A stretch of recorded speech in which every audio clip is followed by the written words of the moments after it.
with a possible upset by the Jaguars. Do we know who's performing at halftime yet? I think we do. That's the most important thing about this Craig Taylor, who's performing at halftime? He's always up on this. Always. Barbara Streisand. No, she's not. Her last live public appearance. Terry Ray wants to say something. What, T-Ray? What? Take it away, Terry Ray. What, T-Ray? Oh, it's going on right upstairs. Now? We're going upstairs to see the eclipse. This is KFI Los Angeles, more stimulating talk radio. Phil Hendrie. 1-800-449-8686, 1-800-5201, KFI. One eclipse. You've just sent people off of their radios and out of the building to go see. There's a full lunar eclipse this evening. Really? Well, I'm going to have to go and right now. Actually, I'm going to have to go and be disappointed by that. Put your show on autopilot. I'm going to have to be I can't even speak. I can't talk. I can't think. Hedy Lamar's dead. That's all I know. A full lunar eclipse, or are you just glad to see me? No, the whole thing with these eclipses, I keep hearing about eclipses. I ain't seen a one. I ain't seen no solar eclipse nor lunar neither. And I've been on this planet 47 years. And every time they tell me, go, Phil, go see the eclipse. Run outside. 12 noon, 12 midnight, 1 p.m., visible in the Western Hemisphere, visible in the Caribbean, optimum time, Pacific Coast, California. I run out, I do what they tell me to do, and I ain't seen one yet. Listen, these guys are having orgasms going down the stairs. Was that Mark Austin Thomas? Or was he just glad to see me? I'm going to go down there and see if what these guys are talking about is for real, or is it just a lot of hogwash, just a lot of hot air being shot up our skirts, up Craig and my skirt collective. Went over and looked at our brand new studios over at Premiere. Yeah, they'll be done someday. I love those guys. They're terrific, hardworking people over at the wonderful Premier Radio Networks. But somebody said something about they'll be up and running Tuesday. And when I walked in there on Tuesday, it looked like someone had rolled a hand grenade into the room. It looked like a Northern Ireland pub after, a few orders had been given. And I don't mean for a pint of stout. I walked into that place, wires all over the joint, all kinds of stuff, crap everywhere. But apparently we're going to be there on Wednesday. That's the word they gave me. That was the hand on the Bible word. And I saw Craig was over there today, and Mike, and so we looked at the whole thing, and it looked okay. I mean, there was a few soldering irons laying around, but it looks like everything is up and running. So on Wednesday we'll be over there. Now, do we have an office? I've been told we have an office. Do we have an office? Have you seen the office? They got to move the other guy out first. And the only bad news about that is they ain't told the guy yet that he's being moved. In fact, they ain't told the guy yet that he's been fired. But the fact is, Phil, that's your office, just as soon as we get around to firing the guy. So what does that mean exactly? Am I going to have his desk, or? It's actually the guy who's building the studio's office. They're moving him somewhere. Oh, they're moving Lark? No, Mike. Because Lark has got the beautiful office right at the corner of the building, man. He's got do you see that office he's got? He's got a view of Sepulveda. Ah, shoot. Man, that is the ultimate Hollywood dream, that office that he's got. So, in other words, my life has suddenly taken a turn I got to tell you something, for the first time in 20 years, I think, I have nothing to complain about. I have nothing to complain about. And for the first time in so many years, I can't even count it, my life is great. I have no complaints. I make a nice piece of change. My career is doing swimmingly. I work for people who I admire and respect. I got a great wife. I have a nice family. We're moving into a nice house. Craig Taylor is going to put a whole new sound system in for free. He's going to go there from 6A to 6P and not get paid a nickel. He don't know it yet, but it'll be great. I got a reasonably decent producer. I got some wonderful people who are here visiting me this evening. Should we give them the big plug-a-rooski, or should we be anonymous? Now, well, yeah, I'm going to say it's Joe Escalante from Kung Fu Records. I don't give a crap whether you like it or not, Joe, because this fine and generous man has been our benefactor. He was the man responsible for the pressing of our CDs for nothing, so that all of the money could go to my friend's place, all the production costs. So let's hear it for Joe. Yay. Okay, great. And we have made a grand total of $6.33 on the sale of our CDs. So thank you, Joe. Thank you. No, we've made to date $72,466.50.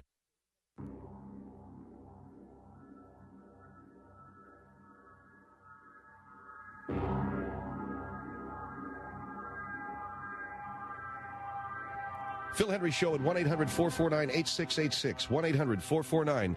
1-800-449-8686. $72,466.50 we have accrued magically through the sale of the Best of the Phil Hendrie Show CD. $19.99, the Best of Phil Hendrie Show CD. Communism is Neat through our online sales. If you'd like a copy of this CD, and this is the last one we're doing because next year, I don't know, Brian Newhouse, my very good friend from my friend's place, is in the studio this evening. Brian doesn't know this yet, but as of next year, we're not giving them one more red cent. They can go out in the street with a bucket for all I care. No, I'm kidding. We're going to do something different. I don't know what it is. I think it might be a one-man show. It might be a full Monty kind of a deal. It might be me and Joe Escalante walking around with nothing on down there, near the museum with our hats in our hands or someplace else. But we're going to do something different, but we're not doing a CD, Brian. So if the money stops coming in at the full, that real double-barrel blast that it has been, you'll understand, right, okay? I mean, I can't do it all for you, all right? Why don't you people get out and do some work? That'd be a nice change of pace. No, seriously, Brian, we're going to do something different next year. Probably won't make as much money. I think I'd cut your expectations a little bit in half. You know that new center you wanted to build? That's off. Because there's not going to be... No, seriously, it'll be great. I don't know what, but it'll be something. I can't even guarantee if it'll be great. We're just not going to do another CD, okay? It's not that I don't want to. It's I'm bored with the whole medium and form. Something else. A videotape, a movie, a book, a poetry reading. We're going to do something else. So if you want the very final CD that we are going to produce for this show, go to philhendrieshow.com, get online, order it up. It's $23.50, $20 for the CD, $3.50 shipping and handling, and it is yours. And the fine people at my friend's place turn that order around very quickly. I'm told sometimes you get it within a couple of days. It's an amazing turnaround, and the CD is yours. That's philhendrieshow.com, and... Brother, you're living large. Harvey Wireman from San Marino on the line right now. He is my personal attorney. I just want people to know that, Harvey, because you've done so much work for our family, and some news today kind of caught you by surprise, huh? Yeah, Phil. I opened the paper up this morning, and for people who are members of my generation, I know they're very, very, I guess stunned is the word, Phil, for a beautiful, beautiful woman. And I enjoyed her so much down through the years. Harvey, I know you don't mind telling me. How old are you? Well, I turned 78 in August. And you are a veteran of the United States Marine Corps? Yes, I spent my young years in the Marines. I was fighting the Japanese in the Pacific. And I know that as a young man, far away from home, involved in a terrible conflict like that, World War II, so many sights and sounds from home were worth it, right? I mean, you hungered for those things. Oh yeah, you did, and that's why, Hedy Lamarr. Why'd you even bring that up? I don't know. I just wanted to work it in. Well, it's completely irrelevant. All right. Jesus H. Christ, why'd you do that? I wanted to work it in. Go ahead. Go ahead. That had nothing to do with what I was going to... All right. I'm sorry. I wanted to work that in somehow. I wanted to work in your life. What do you want to work? In a minute, I'm going to work something in. Huh? And you know what I'm talking about. I understand. Want to see me work something in? Want to see me... I can work it right in. I can work it in deep, too. Ha ha. All right. You got anything else you want to say? No, I do not. Okay. I wanted to work it in. Is that what you tell your wife at night? Okay, man, just go on with it, all right? Jesus Christ. Okay. Hedy Lamarr was a beautiful woman, and she was in so many wonderful films. What was the thing about her? What was the main attraction? Well, I guess her beauty. She was a beautiful woman. There was a mystery about her. She also had a book out in the 60s called Ecstasy and Me, and it was named, the first movie she did was called Ecstasy, and she was, what do you want to call it? She was nude in the movie. And 1933? 1933, she wasn't wearing any clothes, and that was quite a big deal in those days to see a woman, with everything hanging out. But they did that, and in the movie, she also was having sex with a guy. So all these people who talk about, this stuff today, and they were doing it a long time ago. But this was a European film, Phil. Meaning it was made in Europe, and that we're too prudish over here, so we didn't get that. Well, I know that there were a lot of authors, American authors, who were writing in the genre of erotica, if you will. But that stuff didn't get published in America, and nobody saw it. Now, Hedy Lamarr, she was from Europe, and she was making these movies. She came over to America, and then she started making American movies. But boy, the first time I saw Ecstasy, I saw that movie. I was 16 years old. I was able to see a copy of this in an old a movie house in Indiana. I grew up in Bloomington, Indiana, and they had it in one of these art houses. And I will tell you that I went in and I saw that film, and it began about a 4-day masturbation frenzy on my part. Okay, can I, Jesus. What? Can you please... Would you please? I'm just starting the show here, okay? I'm sorry, what? Would you just please not do that? Well, I just wanted to let you... I got it. I don't need to know about that. A 4-day frenzy. Well, it was almost a week, Phil. I got it already. I don't need that I don't need the information. She was beautiful. Let's go. Let it go at that, okay? All right, she was beautiful. And I think there are a lot of members of my generation who remember Hedy Lamarr and would want to discuss with me her, beauty and the great things that she did. And I was hoping to open up the phone lines. And oh, you want to take phone calls? Yeah, I was hoping to do. I was talking to Schaefer. He said that I could. And, well, I don't. Mike, do you want to do that? Okay, are you ready to? What do you want to do, Harvey? Well, I'll field questions from people about Hedy Lamarr and the people of my generation, who remember her. But I don't know, whatever you got in mind. Okay, well, if you want to talk to Harvey, those of you who remember Hedy Lamarr's films, 1-800-449-8686. I guess a lot of the guys would remember, huh? Oh, yeah, she was, it just, I couldn't stop I'd say for 2 weeks. I couldn't. I got it already, okay?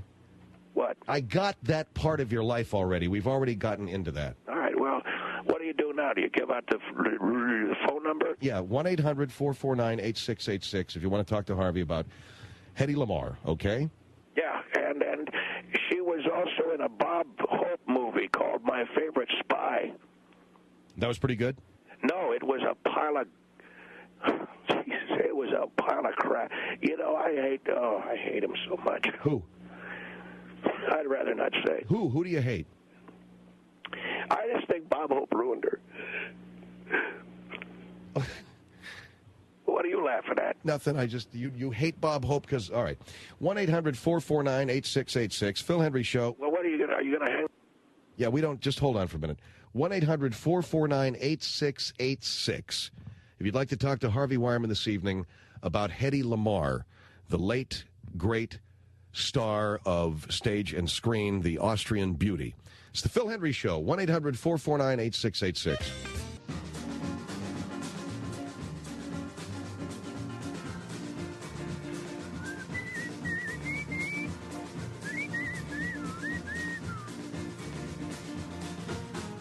Phil Hendrie Show here at 1-800-449-8686.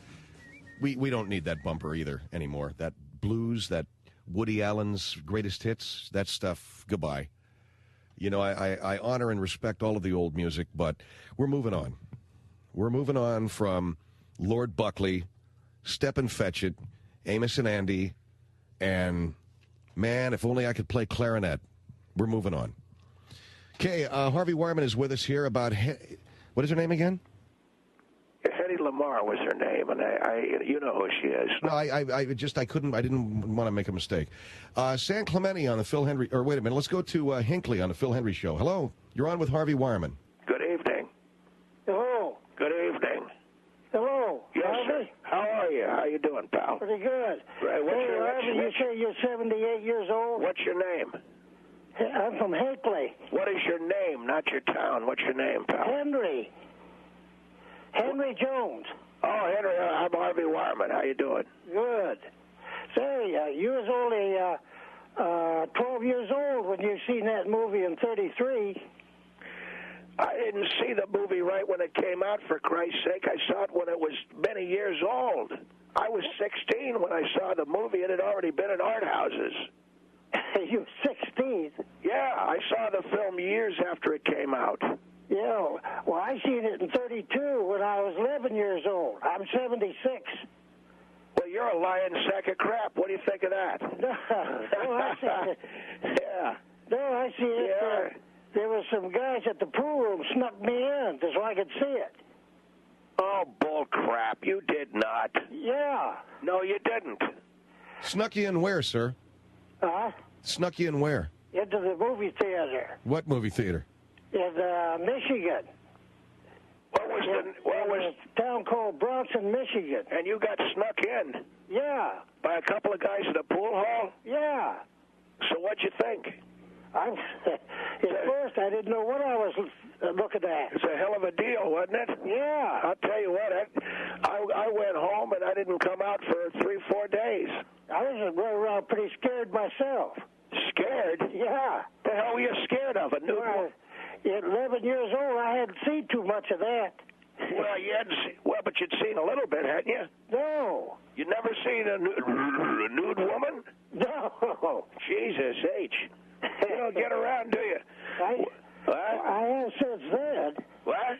I have since then. I've gotten around. What? I've gotten around. What? I'm sorry, speak up. I say I've gotten around since then. Uh-huh. Yeah. Where do you live? I live in Northern California. I'm down here on the desert now. Uh-huh, yeah. Yeah, I'm down here doing some work. What's that? I'm doing some work on some property I own down here. Oh, yeah. Good deal. Where do you own the property? Hinckley. Town called Hinckley. Yeah, are you retired down there? Oh, I've been retired for 20-some years. Say again? I've been retired for 20-some years. Oh, uh-huh. I'm 76.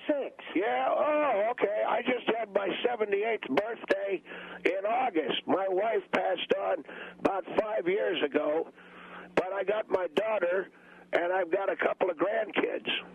My wife died 10 years ago. Oh, uh-huh. Say what?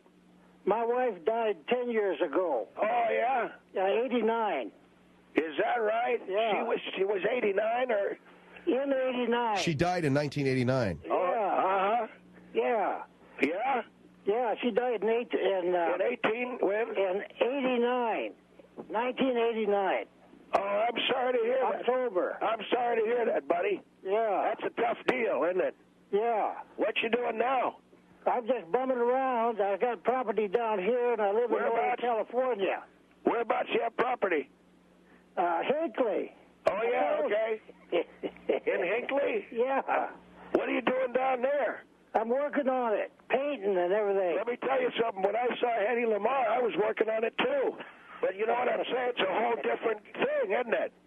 Yeah. Huh? Yeah, I say, you was in the Marine Corps, huh? I was in the United States Marine Corps, WW2. I took my basic training at Camp Pendleton, and then they shipped us right into the stuff, you know? Yeah, I was in the 2nd Cavalry. The Army, huh? Cavalry, yeah. Oh, yeah. Europe, Patton's 3rd Army. What'd you say? I was in Patton's 3rd Army. You were with Blood and Guts, huh? Yeah. Oh, yeah?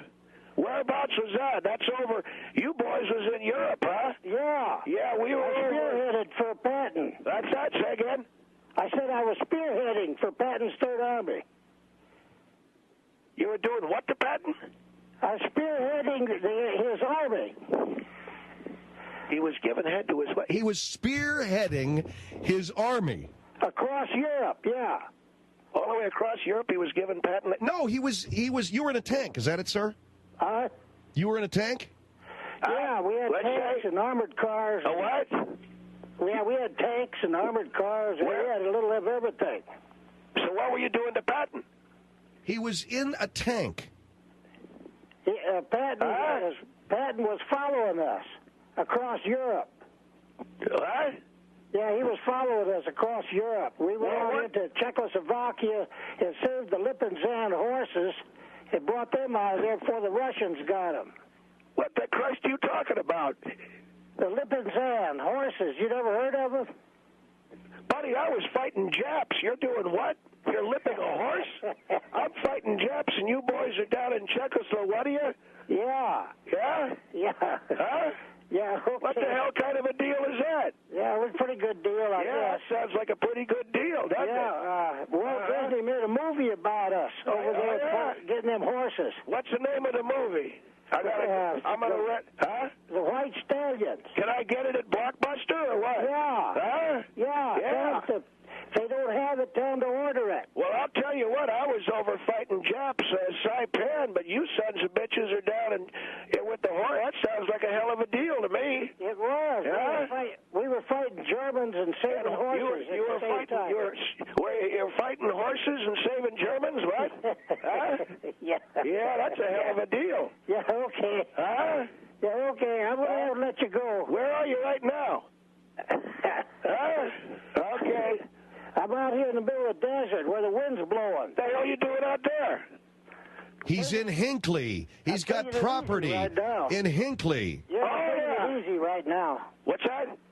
I'm just taking it easy right now. That's the way you got. Let me tell you something. Take it from me. That's the way you got to take it, pal. You take it easy, huh? Yeah. You don't crack a beer, huh? Huh? Okay. You crack a beer and take it easy. No, I don't drink beer anymore. Well, what kind of a bunch of bull crap is that? I had to leave that alone. Oh, bull crap. Go get a beer. Leave it alone. Pour yourself a bolt then.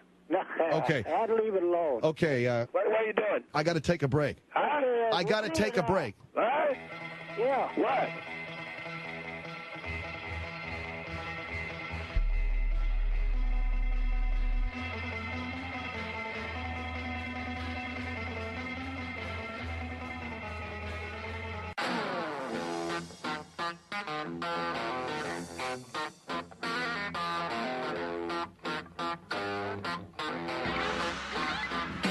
Phil Hendrie Show, and our number is 1-800-449-8686.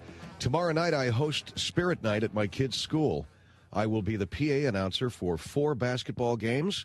We're also going to have cheerleading competition, some kind of a potluck, and then I'm going to play music off of a boombox on stage. I just found out about that this morning. What kind of music do you want, Phil, since you're going to have to be spinning the discs as well as... I had no idea. And they said, well, we have a boombox and stuff like from Space Jam and Ghostbusters. 1-800-449-8686. Harvey Wireman's joined us. The death of Hedy Lamarr. Quite a shock to your generation, Harvey, and all the members of my generation and younger.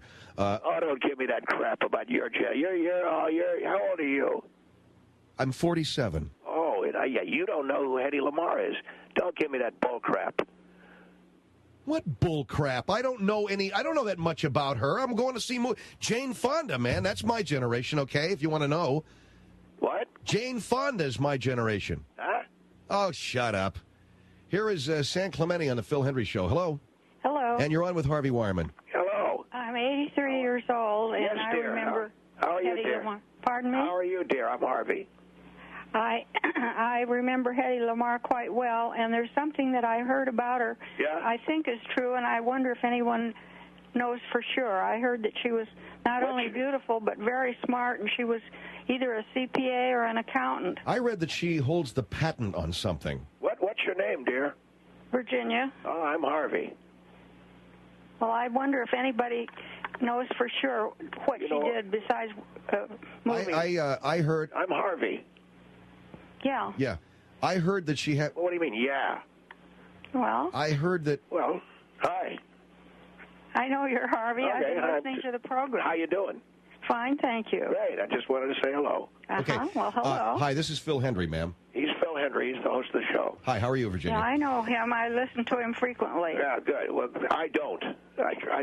Yeah. Okay. I always listen to KFI in the car. Oh, isn't that wonderful? What do you got, Hendrie?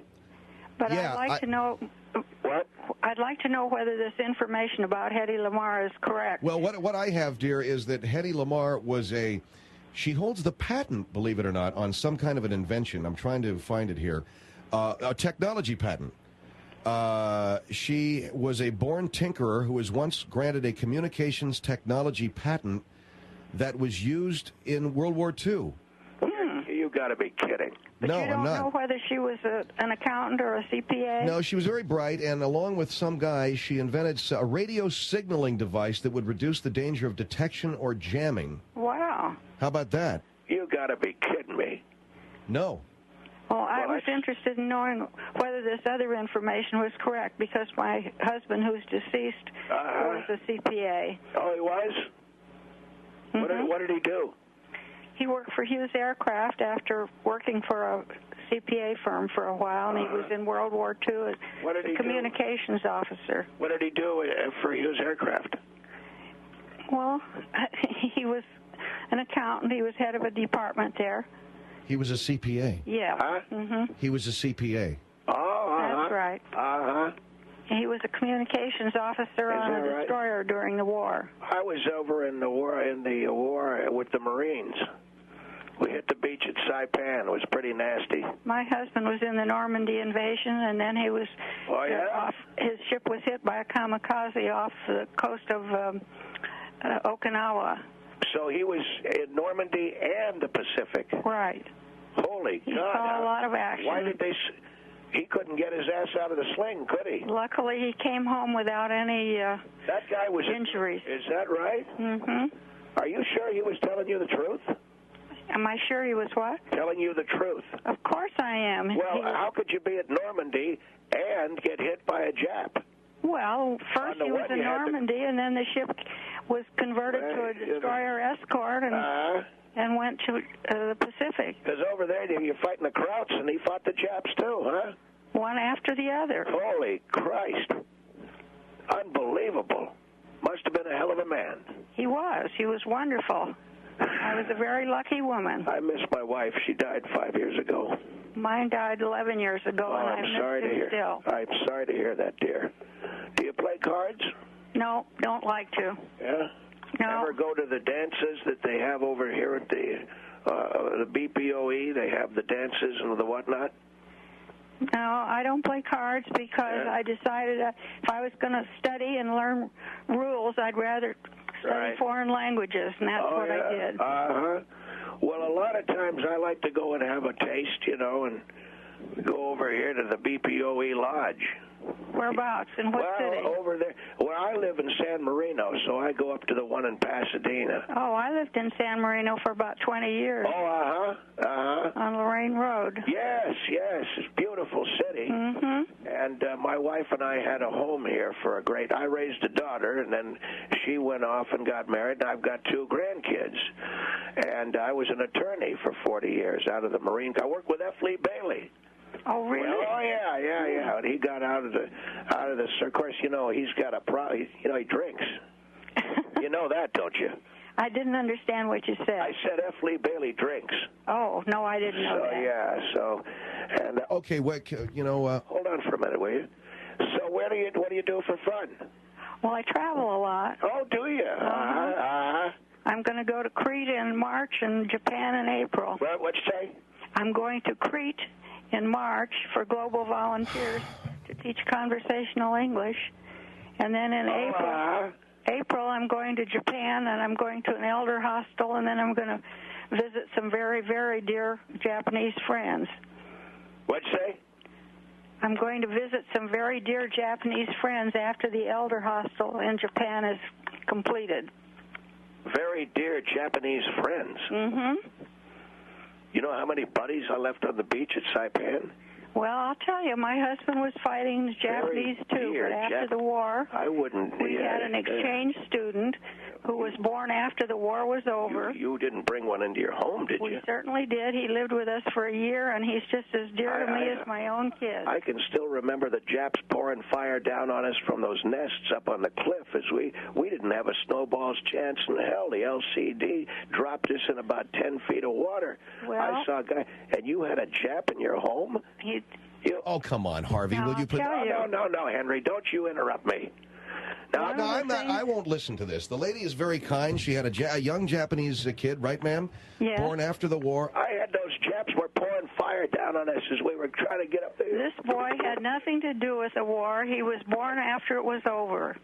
I left a lot of buddies on the beach. Oh, will you grow up? A lot of buddies. Well, my husband felt that it was time to forget those things, not to dwell on them. Not one thing in my house, not one thing made in Japan. I'm very proud of that. Well, you and I have different philosophy.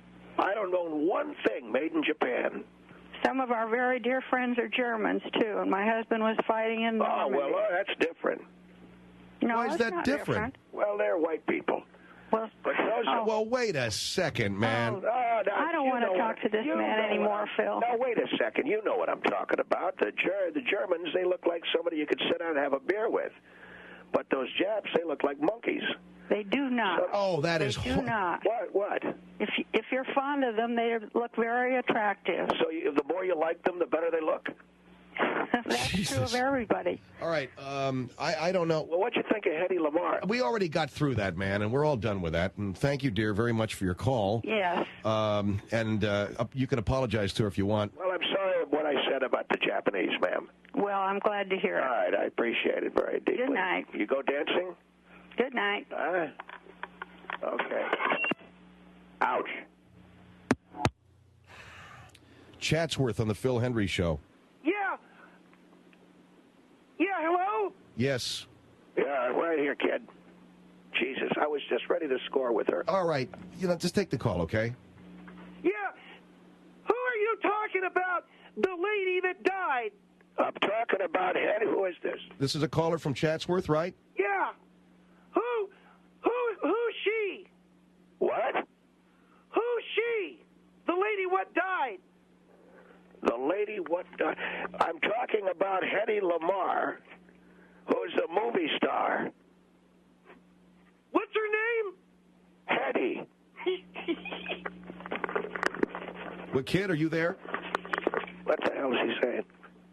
Bet you wanted to get some Hedy from her, too. Okay, 1-800, we had to dump that call. 1-800-449-8686. 1-800-449-8686. I apologize, Harvey, for that. Well, you know something? I know who that punk was. Huh? I know that was that RC punk, wasn't it? Huh? It might have been. I don't think. Well, okay, that does it. I'm going to get the son of a bitch. I am so tired of that little bastard calling up the show. Wait a minute, man. Don't, we got things that we have to do. No, I'm sorry. I got my cell phone now. I'll kick his stupid ass.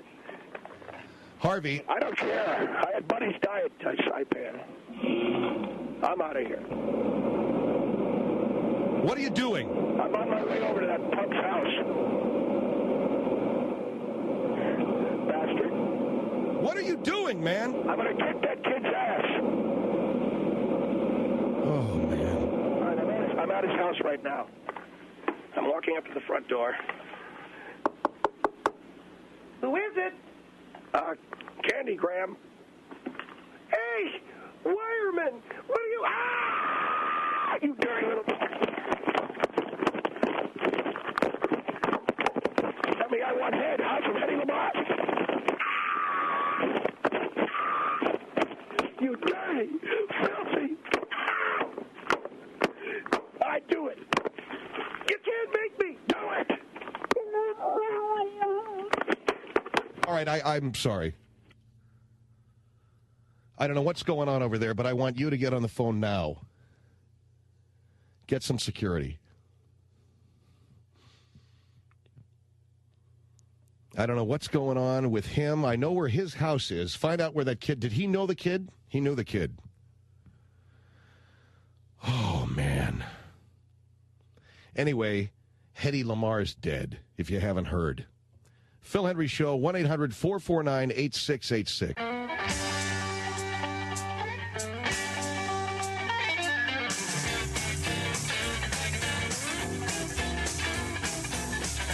Phil Hendrie Show, 1-800-449-8686.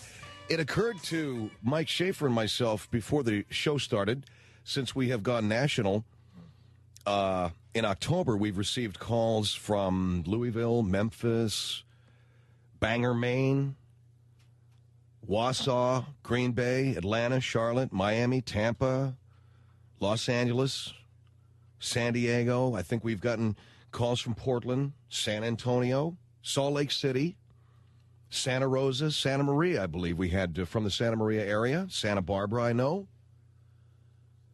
Wichita has called. But we haven't received one phone call. Louisville, I think, is calling. We haven't gotten so much as a sniff.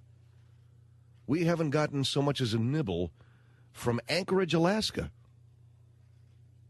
We've even had people call from Anchorage and say, we sure do miss Phil up here, as if we were on and then taken off. So what you got to do, and maybe I'm just suffering from kind of an early paranoia, early syndication paranoia. I don't know who runs the show and who pulls the show. It could very well be that we do something that makes somebody so upset they pull the show and they don't tell us, and they're still running the spots so as to satisfy the contract. I don't know. I know that we're on in Anchorage, or should be on in Anchorage at like 6 Alaska time, something like that. So we'll put out the call, as we've done in past shows to other cities. We'll put out the call tonight to Anchorage, Alaska. Just say hello. Just tell us where you are. Just give us a call. 1-800-449-8686. Lines aren't open right now, but sometime tonight, within the next several hours, they will be. So just keep dialing. Just keep, sitting up there near a phone with the wind blowing outside, the wind howling, and the wolf at the door, and just keep, calling that number, 1-800-449-8686, and then feeling really silly about it after about 20 minutes. What am I even helping that guy out for, okay? I'm listening. That's good enough for you, Phil. We've gotten calls from Hawaii, Kula, Hawaii. We've gotten calls from Maui. But Anchorage, man, I just don't know. All right, 1-800-449-8686. New entertainment company called Falling Star Entertainment. And Jay Santos is with us. He is a part of Falling Star Entertainment. Jay, hi. You there, Jay? All right, Phil, right here. Jay, what is Falling Star Entertainment? We saw this ad in the newspaper. It looked really interesting. You do theatrical reenactments for parties? That is correct, Phil, and we bring to people some of the great stars down through the years. You were talking about Hedy Lamarr just a few minutes ago, and I don't think that too many people can supersede Hedy Lamarr for star quality, but we've got in our presentations, Falling Star Entertainment, we do a variety of home parties, bar mitzvahs, we do wedding receptions, we do anniversary parties and birthdays, and we bring to people, to private parties, to your home, some of the great stars who have performed down through the years in pivotal times in their lives. What makes Falling Star Entertainment unique is that we answer some historical questions. We bring to life the lives of a lot of these people. We reenact scenes from their lives. And in so doing, I think we bring an entirely unique entertainment product to people, and we show them the historical side to the lives of a lot of these stars that we don't ordinarily see. Now, I saw in the brochure there's Mama Cass Elliot, Kurt Cobain, Jimi Hendrix, right? That's correct, Phil. Janis Joplin, Dana Plato, Natalie Wood, William Holden, Bob Crane, John Belushi, Divine, Janis Joplin, James Dean. There are a number of these great artists, and we create something special and educational for our clients for all of these different events that we're talking about. There's a mystery surrounding, for instance, Phil, the deaths of a lot of these people. I mentioned the names Bob Crane, and perhaps something rang a bell inside of you. Well, when you said Bob Crane and when you said so many, I know that all these people are dead, and I know that all of them died. Some of them died under mysterious circumstances. There are questions concerning a lot of the people that we hold in very high esteem, Phil, great entertainers, people who made us laugh, and people we saw on our television sets once a week, that kind of thing. So there are a lot of questions about the death of Bob Crane, a lot of questions about the death of Sal Mineo. And all right, now what is Falling Star Entertainment? You sort of combine all of these things, and you go to people's homes? Well, Phil, lately, and I don't know if you're familiar with this, but lately there have been this murder mystery parties that people have had. And I know that there are murder mystery plays, right? Murder mystery plays, murder mystery parties, where people go to a party and they solve a murder mystery. One of the guests might play the part of the murder victim. The clues are dropped. Some of the people in the party play the part of the inspector or the police or what have you.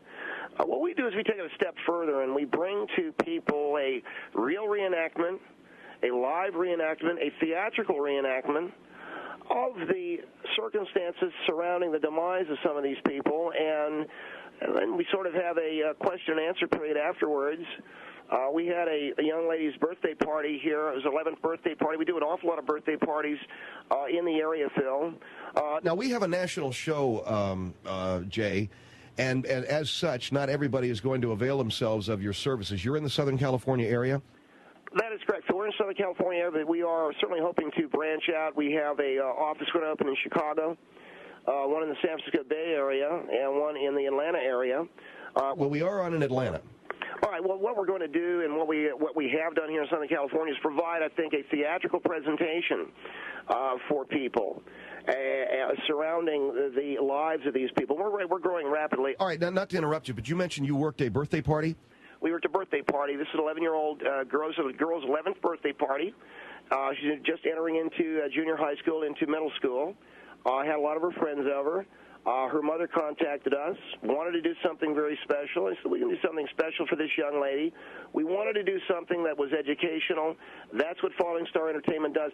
So these theatrical presentations, Phil, educate these young people and the older people, too, as to these events. Okay, so you come in and you have actors and you do a presentation surrounding the lives of these actors. What are you talking about, the deaths of these actors? Well, that's what we do. In Falling Star, we do a presentation, a theatrical presentation, reenacting the death of these people and kind of answering some questions, how might it have gone, etc. And so in doing that, it answers some questions. All right, well, what did you do for this young girl? Okay, we were on the subject of the kid's birthday party. Right. That was over in the South Bay area, Phil, and we had a reenactment of the death of Bob Crane for the kids. It was a party of probably about 25 kids, about 11, 12, 13 years of age, and we brought in our performers. We got a crack cast of people. Got good special effects too. We have state-of-the-art Hollywood special effects, and we reenacted the death of Bob Crane for the kids. Then we had some birthday cake. Now, the death of Bob Crane, the Hollywood Hogan, the Hogan's Heroes? Hogan's Heroes, Phil, that's correct. When you say you reenacted, that was a violent death, wasn't it? That is correct. He was beaten to death with a lampstand. And so you're doing this at the party? What we did was we had an actor beaten to death with a lampstand, and we entered in dialogue, you're not such a big shot now, are you, Hogan, that kind of thing. And this is for a kid's party, so you're beating to death? Well, we're not really. I mean, it's a reenactment. But the kids like... All right, hold on for just a second. Jay Santos from Falling Star Entertainment is with us. They reenact the deaths of celebrities. Phil Hendrie Show, 1-800-449-8686.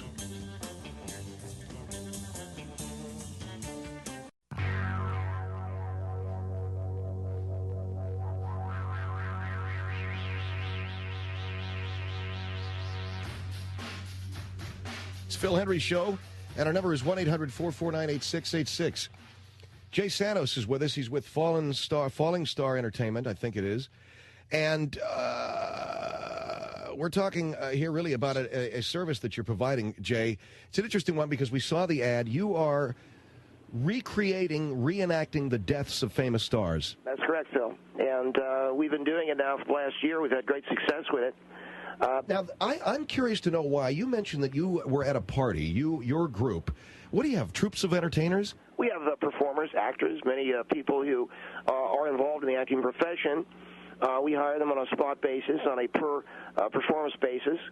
We also do provide some catering as well, Phil. So we have a full-service party and catering service. But we do provide this little extra added bit of entertainment, which is our reenactments. And much the same way you see Civil War reenactments, we do these for parties, and we do these depicting the deaths of celebrities. Sort of answer some questions. We ask some questions. People, I think, find it very fascinating. All right. Now, you said to me that you were hired to perform at, your group was hired to perform at the birthday party of an 11-year-old girl, right? That's correct. And do they pick? That is correct, Phil. There is a list of the different reenactments that we do. As I mentioned to you, we reenact the death of Bob Crane, Sal Mineo, Kurt Cobain, Jimi Hendrix, Natalie Wood, Dana Plato, Tennessee Williams, Janis Joplin, Mama Cass Elliot. We do these for theme parties, 60s parties, or what have you. And this family suggested that you reenact the death of Bob Crane. Correct. Now, here's my question. Why a mother and father would want you for the birthday party of an 11-year-old girl to reenact the beating death of a man? Well, Phil, there's a lot of reasons. I think a lot of parents look around them in society. They see a lot of violence. They want to turn their kids away from the path of violence. I think responsible parents know what's going on. They see the violence that's being inflicted by a lot of these kids. This whole Columbine deal it took everybody by surprise. That's totally took the wind out of my sails as a parent, I can tell you that. And I look at that Columbine deal, and I know that I wanted to do something about it as a parent. And that whole thing that went on in Oregon and all Mississippi, you got these kids are bringing guns to school. So you want to alert kids to the dangers of violence, and I think that the parents know that. And so one of the things they want to do is trying to keep their kids from going down that path. But, I mean, the parents hired you to reenact the beating death of Bob Crane. That is correct, right. To keep their kids away from violence? Well, to show kids the dangers of violence. Violence is a dangerous thing. For it. That's the whole reason why I started Falling Star Entertainment, to educate. And to let kids know that it's not fun, violence is not fun, and let them know. And at the same time, they can have some fun. So they're in a birthday party situation. We have the cake, and we kind of plan it as a program. We have the cake. We have the, the presents. We open the presents, and then we go, and now, kids, here's a special presentation. We have some makeshift curtains. We open the curtains. There you see Bob Crane tied up and someone beating him with a lampstand and, saying things like, you're not such a big shot now, Hogan, and, Colonel Hogan, that kind of thing. And then he's beaten to death, and then we close the curtains. And I go, okay, are there any questions? That kind of thing. So, I mean, it seems so abrupt. I'm sorry? Well, see, it just seems so... The curtains part, you beat a guy to death with a lampstand... The curtains close. Curtains close. And then you say, are there any questions? Any questions? We just take questions, And the kids will ask us, what was that about? I mean, what did the guy do, et cetera, et cetera. And well, what do you know about the death surrounding Bob Crane, the death of Bob Crane? What do you know about that? Well, it's just stuff I read in the paper. I mean... so in other words, you're not really answering any questions, are you? You're just, the curtain parts, a guy gets beaten with a lampstand, and then the curtain closes. No, we're showing, Phil, the results of violence. If you get violent, that's what's going to happen. Well, I mean, there's no doubt if you get violent, you're going to get beat to death. I mean, there's just one of many things that can happen to you. That's exactly right. So we show it to them. So we open it up. Guy gets, it's like we do a reenactment. We do a lot of 60s parties. We do a lot of 60s theme parties. And we get a very, very high request for Mama Cass. So that is also kind of a statement. The Bob Crane thing is a statement on violence. The Mama Cass thing is a statement on something else. And generally, people enjoy it. Well, when you do a 60s theme party and you have the Mama Cass death, what is that? Well, that party will say, okay, it's time now. We'll open a makeshift curtain. One of our actresses, a very heavy set, is laying in a bed. She takes a bite of a ham sandwich and then, sort of gags. And then just flops dead, and then we close the curtains. We'll go, okay, so that, what do we learn from that? And no, wait. So you have a fat woman laying in a bed. She takes a bite of a ham sandwich. Bites the ham sandwich, and then just, gags and dies. And then you close the curtains and say, what did we learn from this? Well, that's just one of the things we do. I mean, so in other words, what we're trying to do is educate at the same time. So you have a 60s theme. I'm just trying to get this, Jay. Just bear with me. Certainly. I got a 60s theme party. And tonight we present the death of Mama Cass Elliot. The curtain parts, a woman's eating a ham sandwich. She gags on it. And then dies, and then the curtains close. That's right. And that is part of the 60s theme, a lot of the parties we do. See, a lot of these murder mystery parties, Phil, they are trying to solve the murder, but they're really, I don't think they're very compelling. We have a ski lodge parties, and people love this. You got to understand. And well, what are the ski lodges? So, in other words, I know the murder mystery parties. I've been to those, okay? And I know that you're saying that it's not compelling because you don't know who the victim really is, okay? But I'm just saying it seems as if it's perfunctory, and I don't know whether you're answering any questions. Well, we do a ski lodge party. We try to be as current as we can. These are things. What is the ski lodge party? Is what? Somebody who died on skis? Well, what we did, we had a ski lodge party. We had a beautiful party. This was a couple's 40th wedding anniversary. Had a beautiful ski lodge party at Lake Tahoe. And I was the master of ceremonies. We really had a lot of fun. We had a fire going. Everybody had a nice hot drink. And I said, I direct your attention now to the window outside. And that's when we had an actor come down and hit a tree. And that was the Sonny Bono deal. And you had an actor come down, what, on skis? Come down on thing and just hit a tree and, hit the snow. I said, ladies and gentlemen, the death of Sonny Bono. I direct your attention to the window, and a guy came down and hit the tree. I mean, what are you asking me? I don't know. What about? Spotlight. We had a spotlight on him. So what we're doing, Phil, is we're trying to educate people to, violence. And you had a spotlight following him down the hill. Spotlight followed him down the hill, and the guy hit the tree. Well, let me ask you how it educates me to violence that Sonny Bono hit a tree. It's violence. Violent acts beget violent acts. And that's all we're trying to say. Man, how much do you charge? Well, that depends on what you're asking for. Something like the beating death of Bob Crane is going to run you probably around $700-800. The Sonny Bono deal is a little bit less, about $500, because all it takes is a guy hitting a tree. The Mama Cass thing's very easy. Somebody just choking to death. We do a Sal Mineo. That is complete with dialogue. If you have dialogue, like in the Bob Crane beating death, if you're not such a big man now, Hogan, that's going to be a little bit extra money, because that's the speaking lines. As per union, you got to pay the actors more. Now, we do a Sal Mineo stabbing death, and we do that for a bar mitzvah. This is about, I guess it's about 6 months ago. It was a young boy's bar mitzvah, and we reenacted. You reenacted the stabbing of Sal Mineo during a bar mitzvah. That's correct, right. And well, did that have dialogue? That did. A guy comes out of there's a Sal Mineo walking down the alley. Guy comes out, says, "Give me your money." He gives him. He says, "Oh, 4 lousy greens. Well, what a cheap creep you are." And he plants a blade, and this guy shanks him. And Mineo drops, and then the curtain comes together, and we have cake.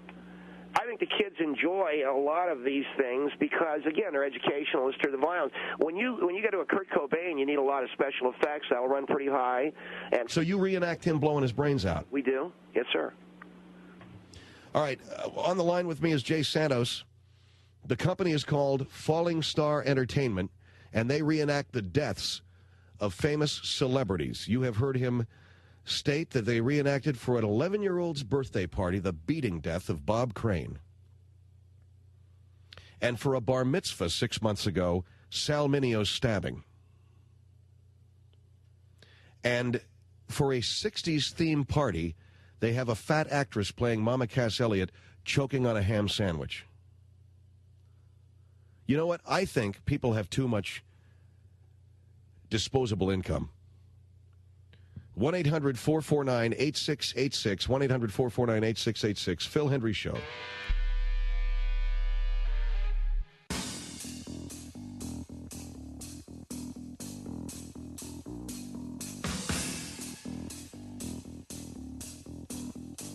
Phil Hendrie Show, 1-800-449-8686. Jay Santos from Falling Star Entertainment. And what we have here is a company that does what, Jay? You'd say you reenact the deaths of famous stars? No, Phil, it is a historical reenactment of some unsolved mysteries. And we do them for parties.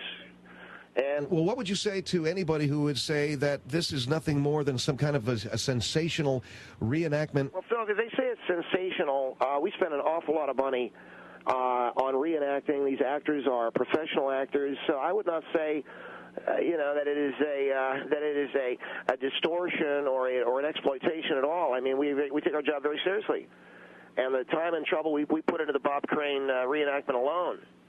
I mean, you should have seen those kids. They were stunned. And so it's kids, but I guess it's the parents' choice. But kids watching some guy getting beaten to death with a lampstand. Yeah, but it's like I said, it warns them against violence. San Antonio on the Phil Hendrie Show. Hello. Hello. Yes, hi. Hey, I just wanted to say two things. First of all, I can tell from the tone of this guy's voice that he is not serious about what he's telling you. He's giving this line about how well done it is, and this is all educational. But he sounds just like a carnival. Well, I can tell you, sir, that we put an awful lot of time and effort into this. Yeah, we put all this effort into Bob Crane. And how did you find out? You read a couple of newspaper articles. That's all the research you did? There's a book that was written about this, Mr. Santos. I'm sorry? There was a book written about the death of Bob Crane. Did you read that? And all he did was read a couple of newspaper articles. Well, Give me a break. you know the guy got hogtied, and somebody, bounced a trash can off his head. I don't know. I mean, the fact is that it warns kids about violence. It warns them not to be a victim of violence. What's wrong with that? You mean somebody needs to know that they shouldn't want to be a victim of violence? Well, I mean, we've got today all these kids around this Columbine deal. I don't know about you, but that scared the hell out of me. As a parent, it scared the hell out of me. They have absolutely no connection. What is no connection? We're talking about the violent death of these professional actors and these performers who are beloved by so many different people. If you can show how bad it is, it's going to keep kids away. Well, how does it keep a kid away from violence when you show Sonny Bono running into a tree? Would you would disagree that that's a violent death? I don't understand your question. Was he being violent to the snow, so the snow retaliated by making him crash into a tree? Well, the Sonny Bono one we did for a couple's 40th wedding anniversary. There's different ones that you do for different kinds of parties. And for the kid party, we did the Bob Crane one. This just goes to show you that in this great country of ours, you can make a buck doing anything, I was no matter how stupid it is. People have so much disposable income. Well, Mr. Ryan, you want to impugn what I do for a living, sir. What I do is I reenact. We do an Elvis Presley. We do an Elvis Presley. We do a lot of them. What is the Elvis Presley? He died in a bathroom. That's right. And we do that in such a way that you go into the bathroom, there's a guy sitting on a toilet, and he's dead. Could you answer this? Did the people who went to that 11-year-old's birthday party, did the other parents know ahead of time that this was going to happen? Sir, I do not know. Yeah. Well, that's a very good question. I'd like to know if I'm sending my kid to a birthday party, and all of a sudden, right after they serve the cake, they part the curtains, and there's a guy getting beaten to death with a lampstand. Sir, that's the parent's responsibility. That's not mine. This is another example of how more and more in this country we think we have to shock to do anything. Athletes are doing it. You have to be shocking. No, TV, sir. you have to be shocking. I think you're misreading me. It's not shock. It's education. Well, it's shock when you're at 11-year-old kid's an 11-year-old birthday party. I think it's got to be shock. I mean, for the 40th wedding anniversary, and you know what? Even though they're adults, I don't know why a couple celebrating their 40th wedding anniversary would want to watch a guy running into a tree on skis. What is that about? And it's part of our reenactment of the death of Sonny Bono. Okay, happy 40th, baby. And now let's watch Sonny Bono die. Mr. Hendrie, you may think it's stupid, but don't blame me for bringing a lesson to the people. Well, you can laugh if you want to, sir. A lot of people avail themselves of it. A lot of people are giving you apparently a lot of money. There's a lot of stupid people out there. Thank you very much for your call, sir. 1-800-449-8686. Well, you choose to call my clients stupid. I choose to call them unique. I choose to call them discerning. I choose to call them people who want to do something a little bit different for their celebrating. All right, 1-800-449-8686. Tampa on the Phil Hendrie Show. Hello. Hello. Yes, sir. I think this is really a novel idea, and I think it has a lot of application in what kids are facing today. In fact, now Jay, are you just out in California? Yes, sir. Okay, because I have a party coming up, and I'm wondering if you can do Sharon Tate. Okay, so you're sarcastic or what? No, I'm not sarcastic at all. I just think that would really teach kids that following a character like Charles Manson is not a good thing. Well, I think you're absolutely right. So that's something we probably want to look into then. And so you'd like to show your kid Sharon Tate getting cut open? Is that it, sir? 86. Phil Hendrie Show here.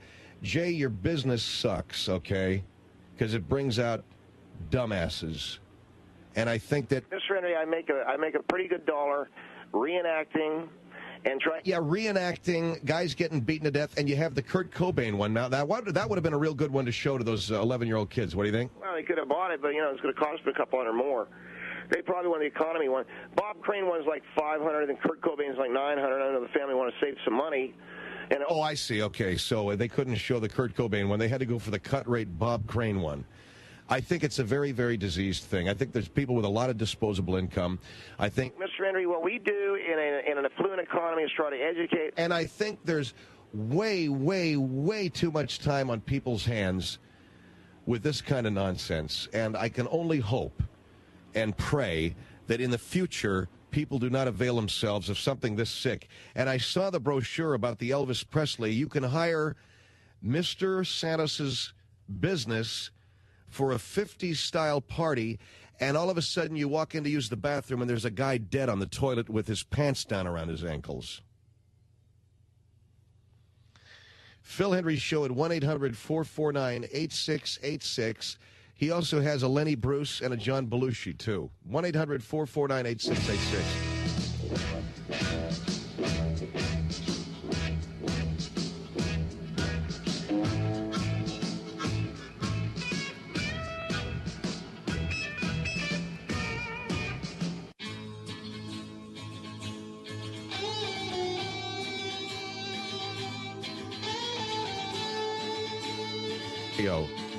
Phil Hendrie show here.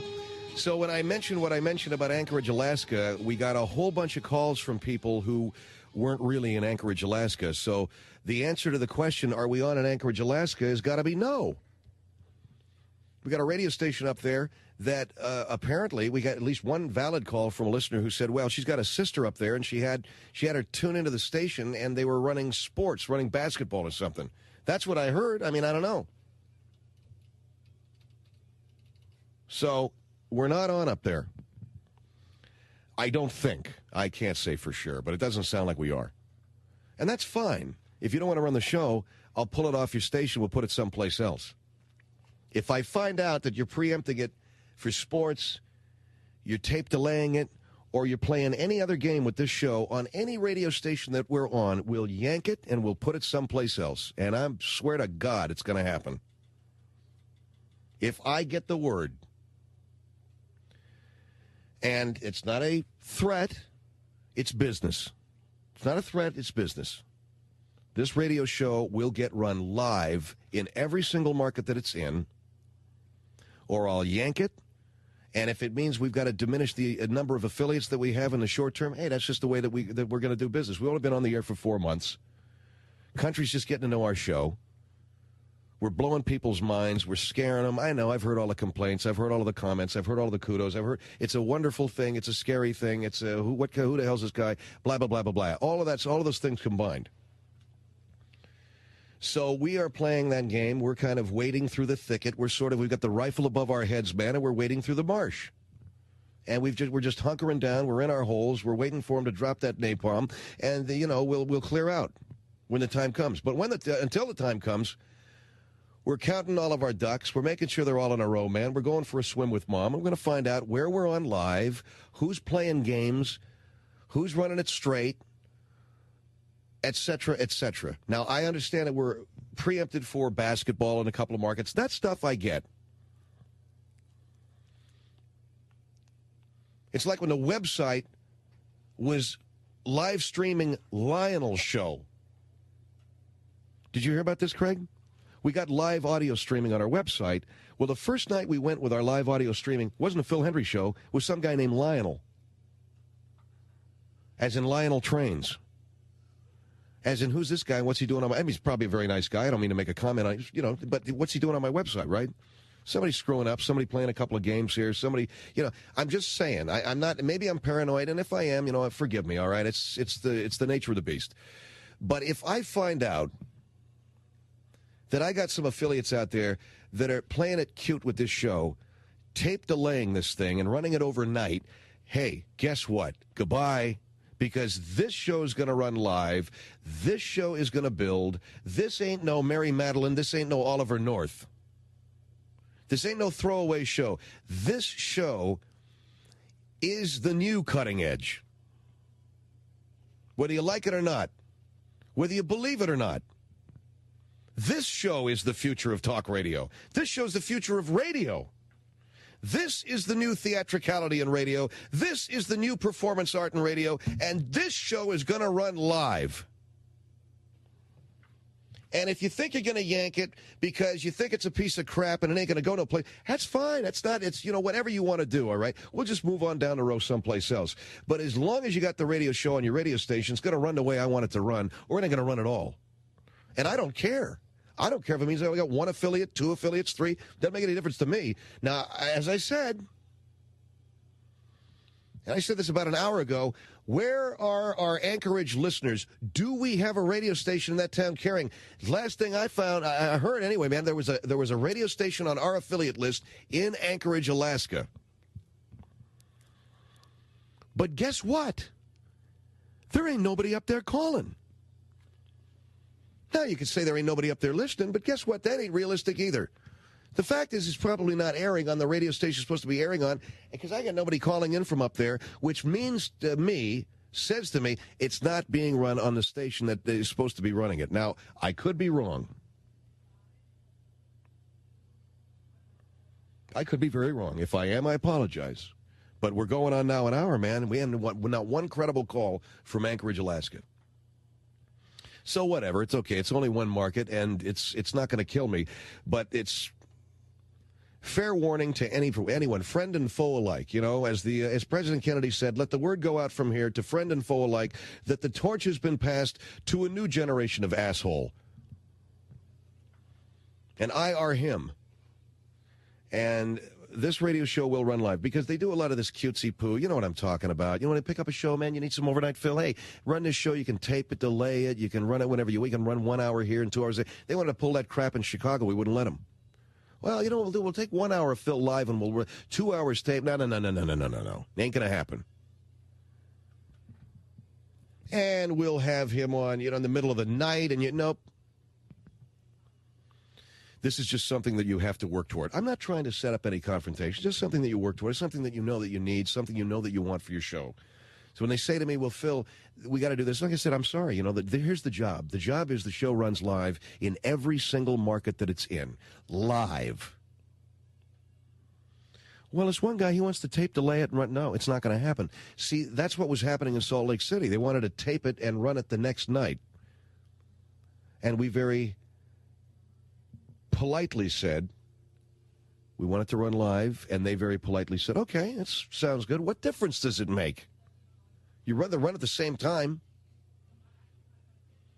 Now, I know they have special problems in Salt Lake City. We're on at 7. They wanted us to start at 7, so they taped the last hour. They run that at 7, and then they run 2 hours. That's fine. I understand. So that it will conform to the programming needs of our station in Salt Lake City. But we're not going to have this game where it's tape delayed.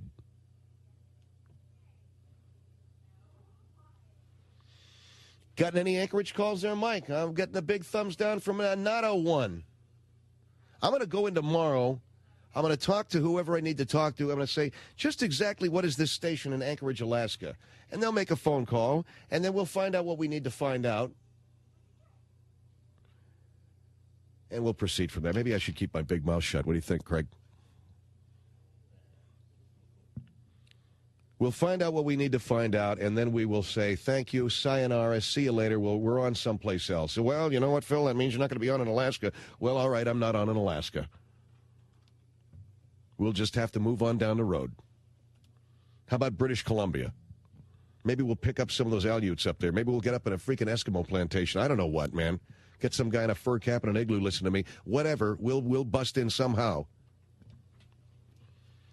But this stuff really bothers me. And weren't you telling me that now I found out that we are in Hawaii. We got a couple of calls last night. But this crap, when they try to pull this cutesy poo with me, well, you know what, the show just ain't for us. Well, they got a contract. They got to run the show. All right, well, let me know. I don't want anybody protecting me from the reality of what's going on. I want to know whether we're on or not. You know what, Phil? They ran your show for 2 weeks. It sucks so hard. I mean, the audience just couldn't be more bored, so they've pulled that thing off the air in Anchorage. Okay, fine. Hit me with the truth, the best shot, the double shot. Lay it on me.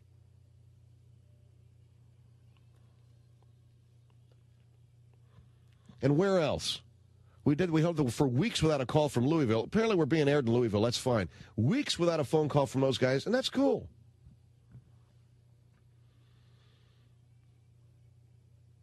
See, I'm like Big Brother. I'm watching, man. I ain't worked this long and this hard. I got to keep my eyes open. I haven't worked this long and this hard. Do you honestly believe that I have worked 26 years of my life? Blood, sweat, and tears, man. Do you think that I have scratched and clawed and just shoveled my way out of manure pile after manure pile to reach this point in my career to have somebody screwing with me? And do you think you're going to get away with it? You think you're dealing with a cherry? 26 freaking years, man. There isn't a trick I don't know. And I've been watching this syndication game for the last 10 years since it became all the rage in radio to get your show up on the bird. Okay, that's good. I've been watching how it works. So the guys that demand respect, they get it. The guys that are just grateful to be on a radio station and they allow them to misuse and abuse and relocate and sublimate and subsume their show and bust it up and truncate it and run it any day part, any hour, just all over the freaking, 1 hour here and another hour there. And they're just happy as hell, man, that they're on in Busted Whistle, Yukon, the Northwest Territory. Those guys, they wind up getting walked over.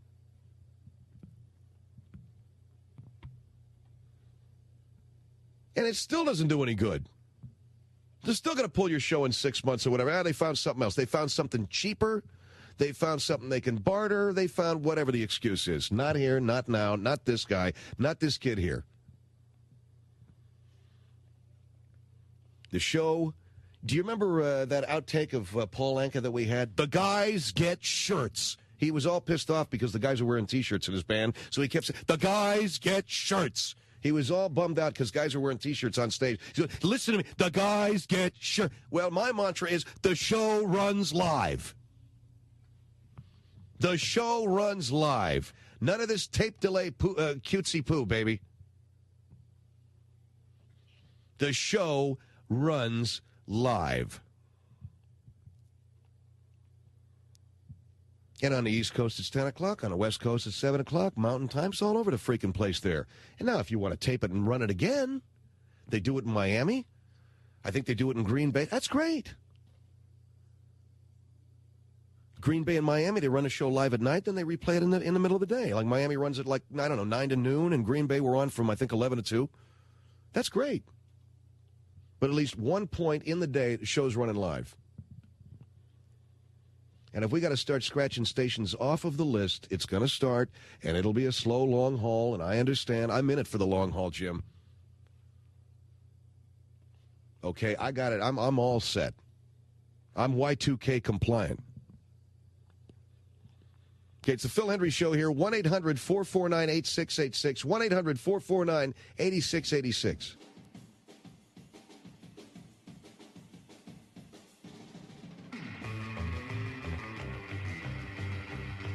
Phil Hendrie Show, 1-800-449-8686.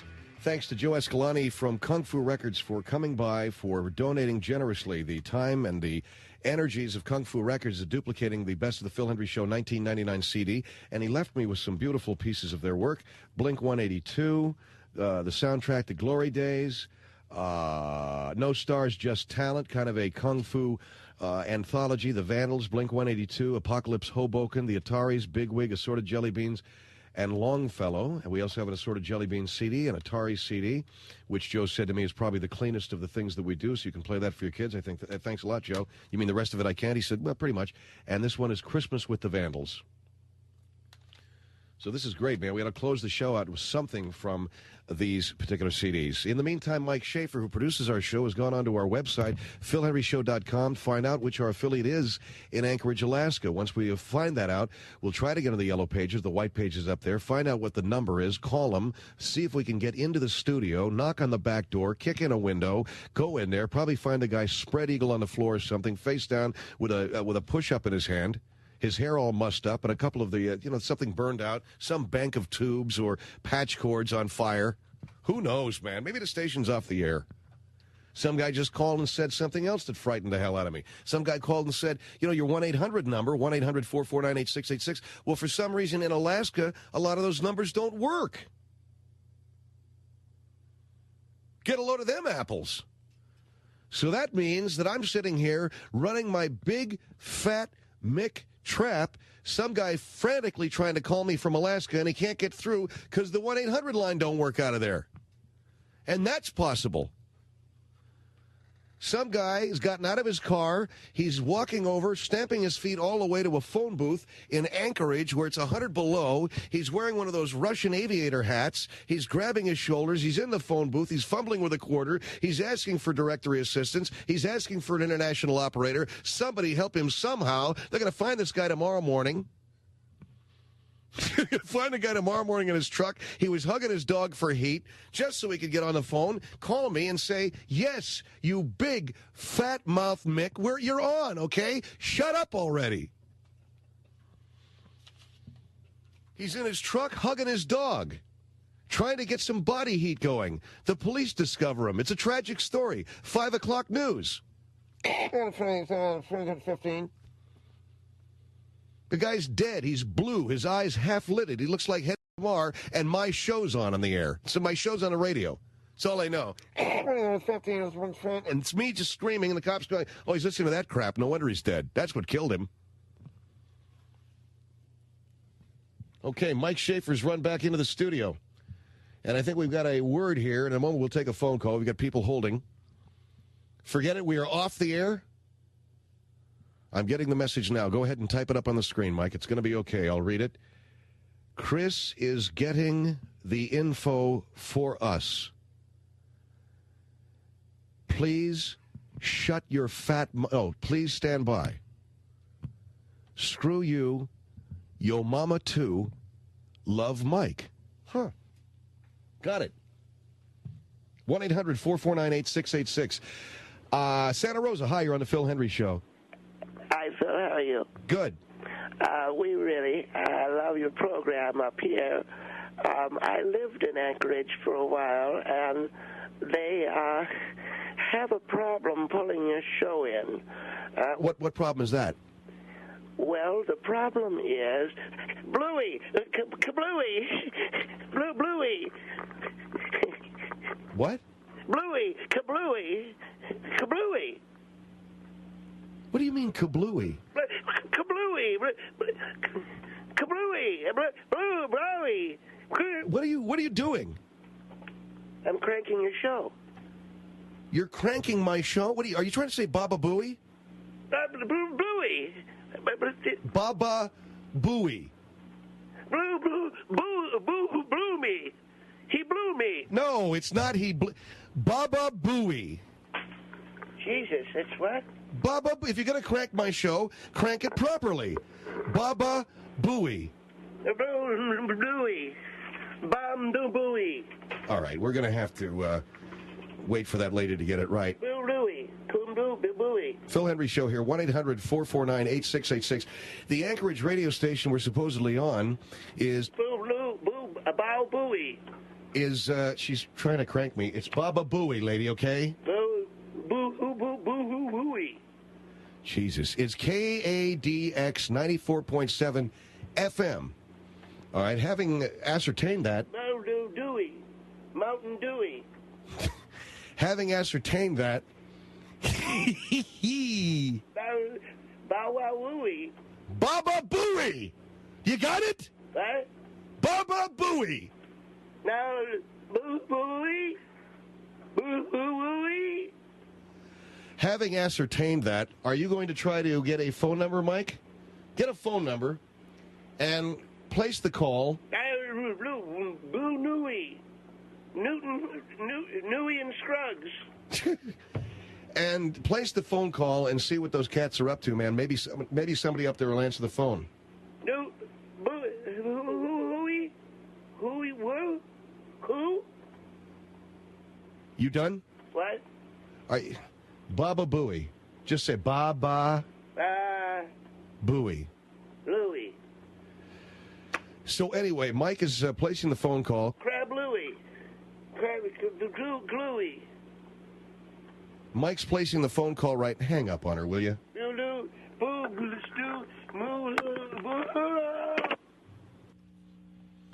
Mike's placing the phone call now, and we'll try to get through to somebody up there. This is like trying to contact Ice Freaking Station Zebra. What is this, a radio show, man? Or am I trying to contact something under the ice at the North Pole? Is it The Thing with James Arness?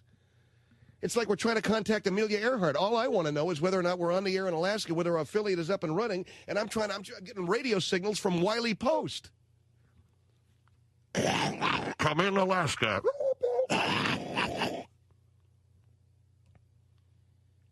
Man, you'd think that I'm talking to Colonel Kurtz in the Cambodian jungle.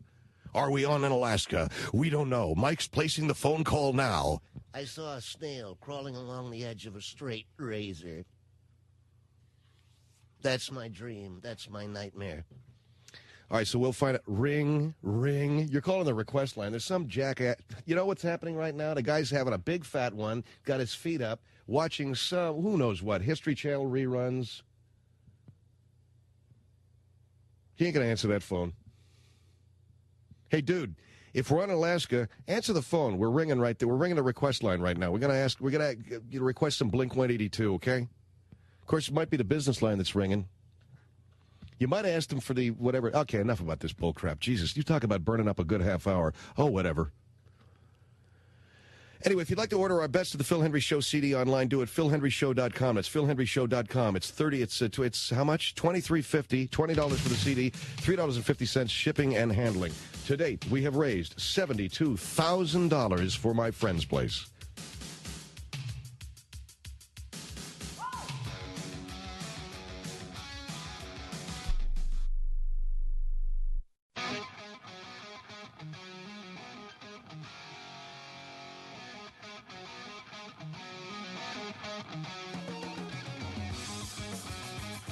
Phil Hendrie Show at 1-800-449-8686.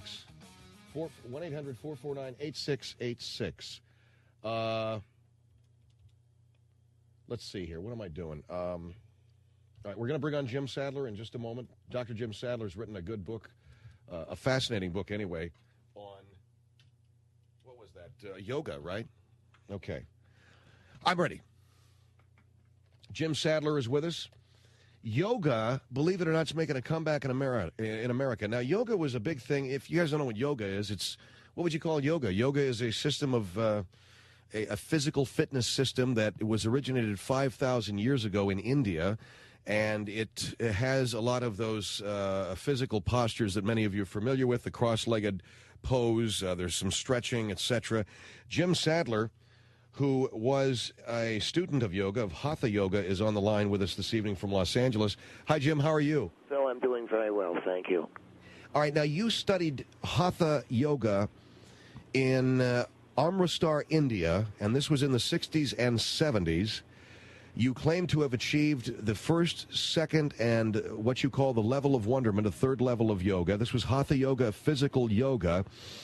And you claim that it's a cult, correct? I believe it is a cult, and I think that I've had the experience to prove that it is a cult. And for people who are not familiar with yoga, it presents itself as a physical fitness system, but it's far, far, far more than that.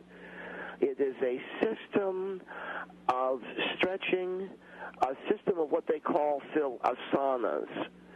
Asanas. Asanas. This is a Sanskrit word for posture, the physicality of Hatha Yoga.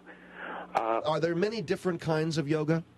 There are. There is Hatha Yoga, which is a physical yoga. Most of the asanas or postures we know from Hatha Yoga Kriya Yoga, which is a meditation, Tantra Yoga, which involves sexual energy, a great many different kinds of systems of yoga, which is the disciplining of the mind and the body. But my study of yoga became a journey of self-discovery, and a discovery what I thought was a system that was going to enhance my physical life was really a cult. Now, what do you call a cult? What would you call a cult? Well, I think a cult is an organization of people who preach one thing and are really going after something else. The goal, as it was taught me of yoga, is self-fulfillment. And I believed that that was a self-fulfillment based upon the enhancement of one's mind and body, the disciplining of the body in order to enhance the mind. What I found out was that yoga was a cult populated by very narcissistic, very egocentric, self-involved people. My credentials, I think, are pretty strong in this area. As I said, I studied yoga in Amritsar, India, at the Hatha Yoga Institute. I have studied different asanas, which are supposed to give you better circulation and are supposed to give you better flexibility. All right, we're talking with Jim Sadler, who is a former student of Hatha Yoga. Yoga is making a comeback, and he claims that yoga is a cult, and that is, I guess you're saying, it is a destructive discipline. I believe it's very destructive, Phil, and I believe there is a hidden agenda with a lot of these so-called yogis and so-called aesthetics who are teaching this. Okay, my question is, first off, what do these postures, the so-called asanas, when I've seen these people standing on their head and... Right, there are different postures. You can do stretching, lifting the legs up over the head and touching the feet on the floor behind you. Yes, headstands, shoulder stands. There is one called the Cobra, which is supposed to be for upper body strength, where you push yourself off the floor, bending the spine back, keeping the pelvis flat on the floor. These are all different postures which are supposed to lead you to greater flexibility. That is the claim. All right, now, these asanas, that you say that's the claim. That's not what they're really for? There is a hidden agenda, and they claim that the purpose of yoga is for self-fulfillment. I was invited to a seminar on yoga and the self-realized in Mill Valley, California in 1990, and actually it's up near Los Gatos, Phil, in 1996. It was billed as a seminar which featured a great many yogis who were self-realized. What do you mean by self-realized? These are people who have supposedly meditated and transcended. But we're talking about self-fulfillment in the world of the yogi, not as you and I understand it. All right, so self-fulfillment and self-realization, as you and I understand it, is not what they mean in yoga. No, and I'm going to tell you that I was shocked. I went to this seminar. It was up near Los Gatos, California. I walked into a room where there were 10 to 15 men and women. And just as an example, and the men had achieved such flexibility that I suddenly realized what they meant by self-fulfillment. They were giving themselves blowjobs. All right, whoa. You got to watch your language. I'm sorry? You have to watch your language, and you have to watch what it is that you're saying on the show. What are you... Well, I'm telling you that I don't know what you want to call it, giving themselves BJs. Are you telling me that these people were so flexible, the men? What I'm trying to say to you, Mr. Hendrie, is the claim of self-fulfillment in yoga is not as you and I understand it. The claim of self-fulfillment in yoga is to get so flexible... You can give you know, if you're a woman, you can give yourself a deep dive. I don't know what... Is to perform oral sex on yourself. Yeah. That's why I told you screener. In other words, this self-fulfillment in yoga is completely sexual in nature. Completely. Now, I was shocked. I saw these men and women performing oral sex on themselves. So you're telling me that this yoga makes you so flexible, you can pull your knees behind your own ears? You got it. You got it. And imagine the fun you can have. Now, I learned this technique. I achieved the level of first level. I achieved the level of awareness. And I finally achieved the level of wonderment. And what is the level of wonderment is what? That's when you can put your mouth on yourself. The level of wonderment. Right. I was addicted. 3-4 times a day I was doing this. Thank God that I was able, through a cult deprogramming organization, to extricate myself from this, and I have rid myself of this very destructive desired ability. So you see... All right, so you're telling me that in yoga, the goal is to be able to give yourself... A BJ, yeah. Hello? Yeah, I'm here. I'm stunned. Well, I was a member of a yoga cult, so I know. And that's what all of those exercises are for. All that stretching, all the stretching, all of the deep breathing, everything. It's to go one goal and one goal alone. Give yourself a Hummer. Give yourself a Lewinsky, right? Will you hold on, please? Sure. All right. Phil Hendrie, 1-800-449-8686.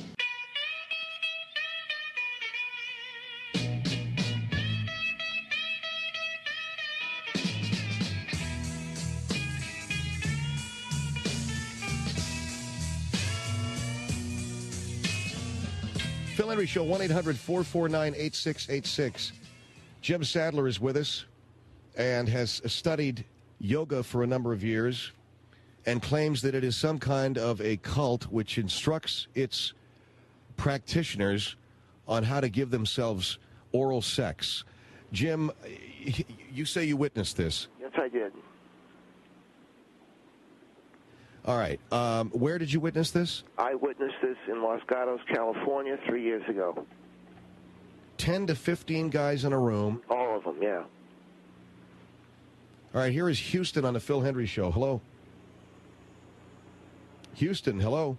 Yeah, this is Richard in Houston. Yes, sir. How are you? Pretty good. How are you? Fine. Just as far as, this talk about all of the yoga people are into this, I don't see that. I've had a yoga class. I know a lady who's an instructor. I've met other people that have done it, and I've never heard anything like this. I mean, he may got hooked up with a group of... Well, I was in Los Gatos, California, this is 3 years ago, and I don't know if you know Ronald Benjamin, who is a prominent instructor in Northern California. No. You don't know the gentleman? No. I walked into a room of 10 to 15 men and women orally pleasuring themselves. Well, that's fine, but to say all yoga is geared towards that, I think that, you can't say that. That's not true. I mean, just because you hooked up with a group of people that were doing something like that, it's a little, reach to say everybody's goal in doing yoga is to go give themselves oral pleasure. Well, that's what I was told. And I was instructed to... You say, Mr. Sadler, that you learned how to do this? I was instructed to do this, yes. And I suffered, and I say suffered, I suppose it's relative, but I went through a very demeaning and humiliating period of my life practicing this.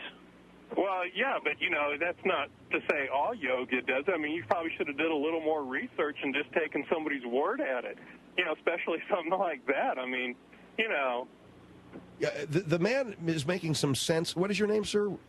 It's Richard. Richard. Richard in Houston. The man's making some sense because... Well, Phil, I'm only telling you what was my experience with this group of individuals who I studied with, both here in the United States and in India. And I was told that self-fulfillment was the goal. And the next thing I know, I walk into a room full of people sucking on themselves, and you could have knocked me over with a feather. Well, I think you should probably do a little more research. Check out some other. Well, what are you gentlemen saying? You're saying that I'm crazy? I didn't see what I saw? No, I'm not saying it didn't happen to you. I'm sure it did. I'm not calling you a liar, but what I'm saying is you're sitting here saying that the goal of all people in yoga is to do this, and I'm telling you that's a lie. You're telling me, as far as I know, that's just, I've never heard of that. I know an instructor, I've known people, and I've never heard of that at all. All right. So you're telling me the goal of yoga is not to give yourself a blowjob? Because, sir, I'm going to have to ask you to please watch your language. I'm sorry, but you're telling me that that's not what they mean by self-fulfillment. You know, I imagine that, like most things in life, self-fulfillment for people are different based on who you talk to. I'm just telling you that I've never heard of this of any of the people I've known that have been in yoga. No. What kind of yoga do you teach, Richard? I don't teach yoga. A friend of mine, I know this lady that teaches yoga, and I couldn't quote you if it's any particular type. What kind do you practice? Yeah, I'd be interested. Do you practice hatha yoga? Oh, I've only had like one class. It was an introduction to yoga. Well, sir, I hardly see where you're in a position to. I would, if you're just starting out, I'd watch out. Well, I guess this really good friend I've known from years who's an instructor. No, I'm not saying that person would do. What I'm saying is there's a position in yoga, Phil. It is the reverse cobra, where you drop your knees behind your ears. Oh, yeah. Well, watch out. All kinds of wild positions. But I don't think that necessarily means it's geared towards giving you oral sex. Well, what do you think that's for then? I mean, come on. Who knows? I mean, maybe some people find it in meditation, or they just want to be stretched and flexible. It's a health thing. I would say to the gentleman, if they ever tell you to put your knees behind your ears, get up and leave. Okay? Well, somehow I think that even if I Well, wait a second. Maybe there's some stretching for the lower back. Maybe there's some... Oh, come on. Ears behind your knees behind your ears? Both of you guys. Well, once again, maybe. Look, I don't know. Just because you put your ears behind, your knees behind your ears doesn't mean you got to put something in your mouth, man. That's a choice.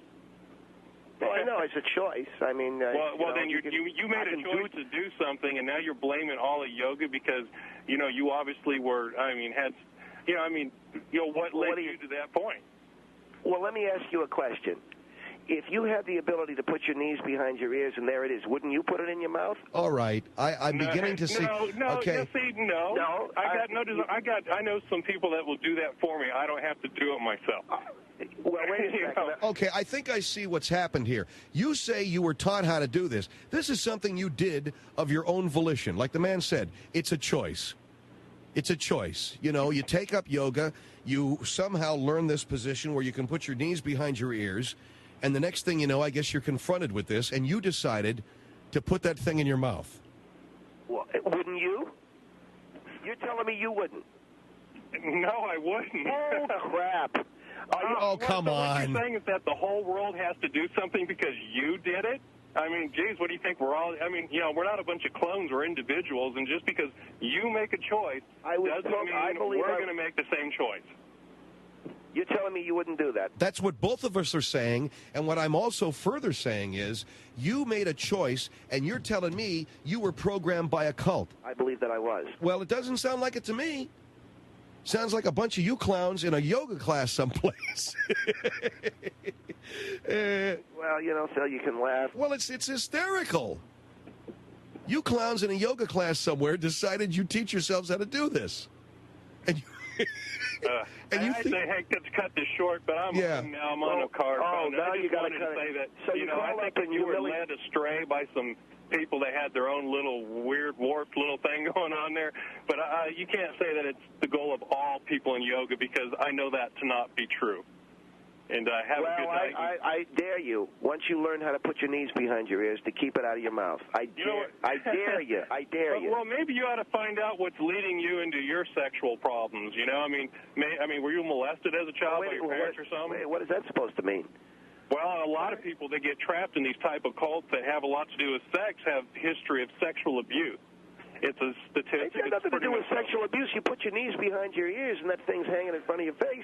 Well, what I'm saying is that maybe you did it because of what happened to you in your younger life. It's a good point. Thank you, sir, for your call. The Phil Hendrie Show.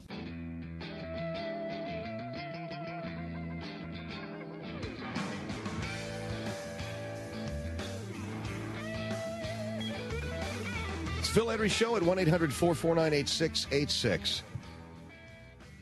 I learned certain positions in yoga. Wow. What a mental case. Guy thinks it's a cult. The guy just happens upon something in his own experience, begins doing it, sees about 3 or 4 other guys doing it, and he thinks it's a cult. Some sick, sick, sick animals out there. There used to be yoga shows on in the 60s when I was a kid, and I think they say that it's coming back. I don't know. I mean, I knew people who did it, like my stepmom. She had some kind of wild-ass yoga book, where you're stretching, you're putting your knees behind your ears, but I didn't actually see people do it. But this guy, man, he walked into a room, there's like 10 guys, 10 men and women in there with their knees behind their ears. What are you going to do? You can't beat that. $72,466.50 is the money that we made so far this year on the Best of the Phil Hendrie Show CD, and we really appreciate that. And, of course, it is available at the PhilHendrieShow.com website, and you can pick it up and order it online, and all the money goes to my friend's place, a resource center for homeless and runaway kids in Hollywood. And tomorrow I'm going to be doing the PA announcing at the kids' school. Big deal, right? Well, it's, night off for me. They'll have like 5 different basketball games, and, I'm going to be standing up there on the stage with a microphone in my hand announcing. It's Spirit Night. It's fun. The principal called me up, asked me to do it. I said, yeah, I'd be very, very, very happy to do it. I'd like to become a little bit more involved in the kids' activities. I don't want to be one of these bum stepdads that's sort of just passing like ships passing in the night, just comes in, sleeps, eats, and leaves, although I would prefer it, but I guess I can't be that way. No, I'm going to be involved in their lives. That's good. They're very proud, and they're happy to have me there. I'm not going to do any shtick. The teacher called and said, Phil, we'd love to have you, but please don't do shtick. I said, I understand. There's kids there. We won't. So we'll be doing that, and then we'll have pizza afterwards and go home, and then we'll really start to break into the weekend. We'll pop the old tequila bottle, and then we're going to take the kids secretly whale watching on Saturday and watch them puke their guts up all over the place as we watch the beautiful whales swimming beautifully down the coast of California on their way to Mexico. It's whale watching time here in Southern California. And those of you who live on the East Coast, is there any whale watching going on? I don't know. Maybe there's some whales out there someplace. I know Mexico. I was in Mexico last year. You could see them. But this is whale watching time. And, we're going to take the kids, and they get seasick, so they'll probably be pitching their guts up over the side. But, you got to break them in somehow. You got to break. You get seasick once, man, you never seasick again. That Dramamine only puts off the inevitable. You pop in that Dramamine, Jim, you might as well just chill on that. Stick your face over the side, pitch your guts up into the ocean, and get it over with. Because that Dramamine, all that does is put your rear end to sleep. When you ought to be looking at the whales, you're passed out dead drunk on the deck. People stepping over you. People from Michigan stepping over you. While the whales go swimming by, spouting and jumping out of the water. All kinds of cool stuff. It's a gas. And I got a guy there from the Cetacean Society, tells you all about the whales. I saw one leap out of the water. You've never seen anything like it before in your life. We see a whale they call breaching, just sailing right out of the water. But we ain't told the kids yet, because if we tell them ahead of time, they're going to scream and bitch and moan and bellyache. They don't want to go on a boat. They want to go look at whales. They don't want to waste their time. They don't want to do this. They don't want to do that. So we're going to spring it on them. We're going to have a nice brunch, and then we're going to drive down to the harbor, and as we're walking onto the boat, they're going to go, what the hell are you doing? And it's too late, man. I'll close the gate behind them. And then watch the panic and the fear spread across their faces as you hear, and the thing is on its way out the harbor there, through the jetty into whale country.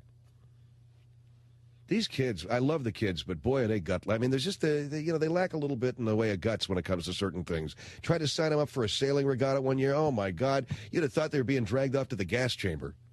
Crying and, I mean, really. What am I? I'm telling you guys to go sailing? I don't know. Do you remember Cheswick in One Flew Over the Cuckoo's Nest? Remember when they were dragging him off for the electroshock? He's going, I don't want to go. I don't want to go. Remember, that's the kids. They're like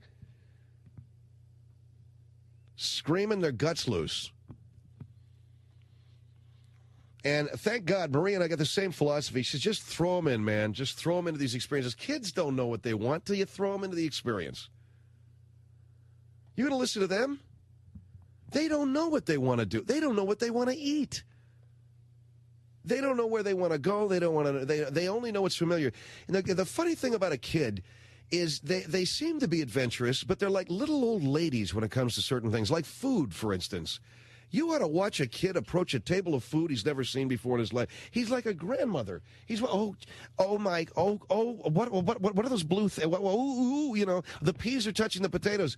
It's the most incredible thing you've ever seen in your life. Not that I wasn't like that as a kid. I was exactly like that. If the peas touched the mashed potatoes, I wanted to pull a shotgun out of my head. I want to pull it out of my head. I wanted to stick one in my head.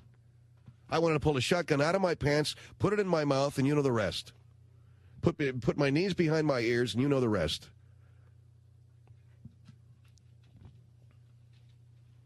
That's the way it is, you know. But, boy, you talk about it like little grandmothers. Just, well, what is that? Ooh, what is that? And everything. I walked in there one morning, and Catherine had done some. She'd made about 6 different grilled cheese sandwiches. And they're all laying, like one of them's in the garbage. A couple are in the sink on the floor. She said, what is this? What are you doing, man? The toast it's too toasted. It's like it's not perfect. So I said, well, do you mind? She said, not at all. I ate them. You know, I picked them up off the floor. Started eating this crap.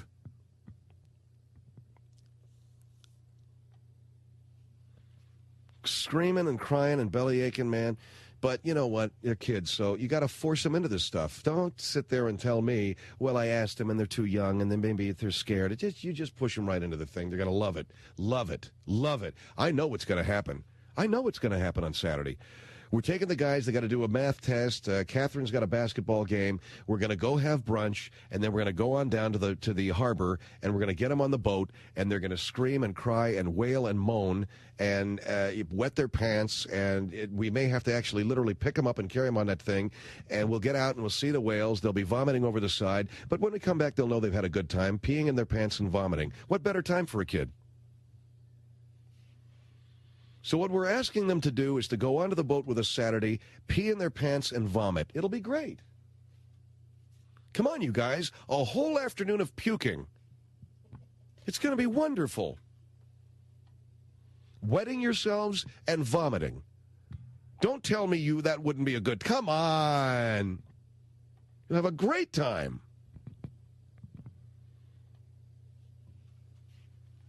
My old man was a sailor. He had a sailboat, and we used to take friends out on a sailboat on the weekend. We used to go out to Newport Beach, out the jetty.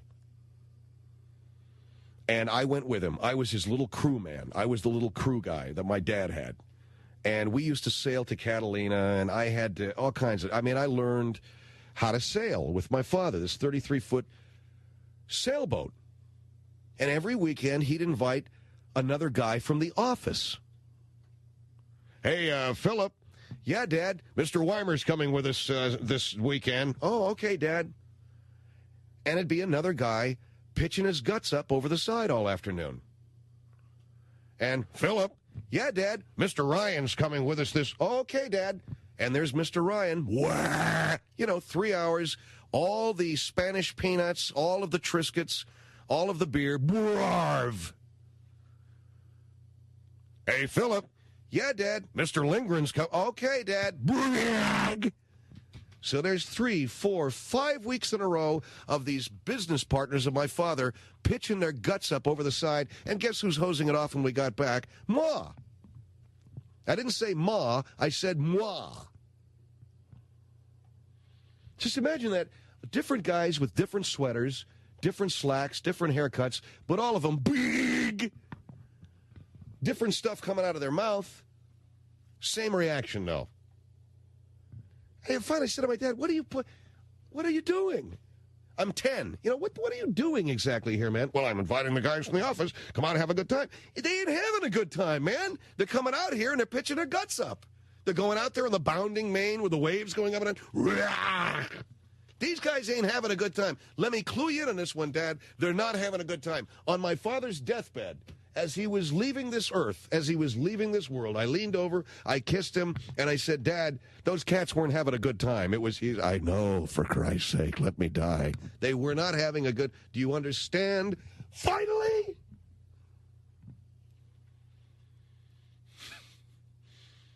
Oh, and then he'd have all the families coming out. I mean, look at, here's the bottom. Some people belong on a boat and some people don't. Some people belong out there on the bounding main and some people can't. Me, I have a good time. Sometimes I tolerate it. I can get by, okay? I can actually sail a boat and it's okay, all right? But you can't. Some people are miserable. And on a sailboat, forget it. Because the things, a powerboat cuts through the waves. A sailboat goes up and down on the waves.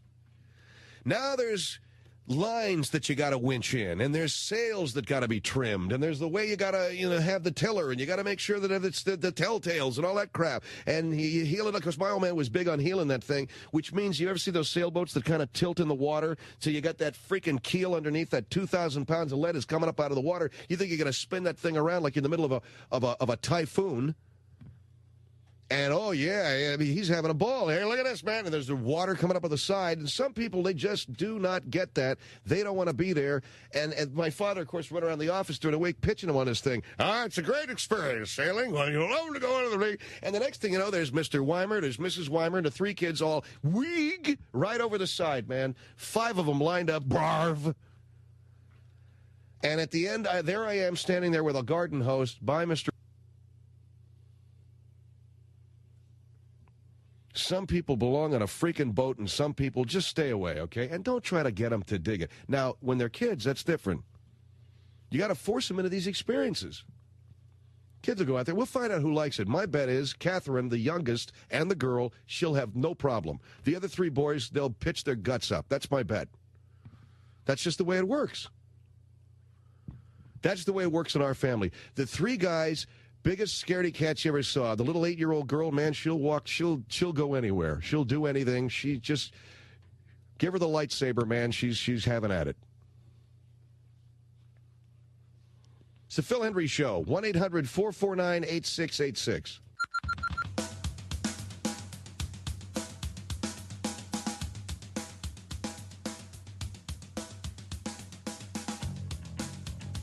Phil Hendrie Show.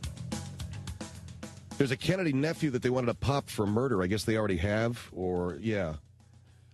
And this has got to be the longest-running April Fool's gag that I've ever heard of, man. When is it going to stop with me reading about a Kennedy, either something being done to him or him doing something to somebody, and I don't know whether any of it's true or not. William Kennedy Smith, John Kennedy, Robert Kennedy, JFK Jr., Joe, or maybe it's just my imagination. Maybe people have just been feeding me this stuff for so long. I think I'm aware of it, but I'm not really. For instance, John Kennedy died. Robert Kennedy died. I understand. They had to remind me about Joe Kennedy, and they had to remind me about me. I wasn't even around for that. And Mary Kennedy, let's not forget her. And here's another thing that happened bad. I bet you looked into any family, there's enough crap going on. Not that my family has had this kind of tragedy visited on them, but in smaller scale, we've had problems. You know, my folks are divorced. I've had my little run-ins with the law. I can't pay my bills on time. My sister, she's got problems with a car. Every family's got a problem. But this thing with the Kennedys, first there's a guy dying. There's somebody else getting busted. There's somebody else not getting popped. This is a murder rap hanging over some nephew of Robert F. Kennedy, Michael Skakel.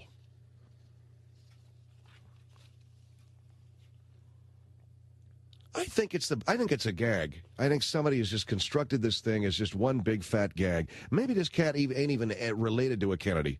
Skakel, 25-year-old murder rap, 39. They claim he must have done this job when he was 14.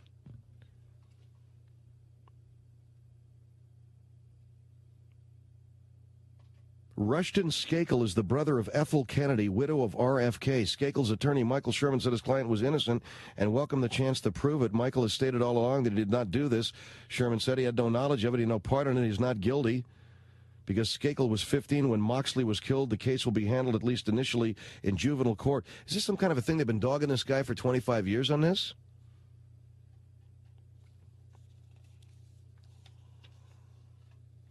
It's got to be a joke. It's like every year somebody says, we had any Kennedys in the news lately? Let's go out and pop one of them, all right? Let's go out and bug one of them. Something. Come on. Oh, come on. It's fun. Ain't Teddy fallen down and gotten drunk someplace lately, man? Ain't he fallen out of a restaurant or out of a car? What are they doing down there at that mansion? Let's get that high-powered lens. Let's get the big offshore photographs, okay? Let's rent a helicopter, man. Let's spend a weekend in West Palm Beach.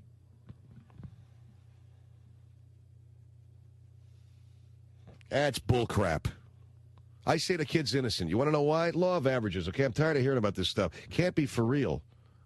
And by the way, John Rocker, what a chicken.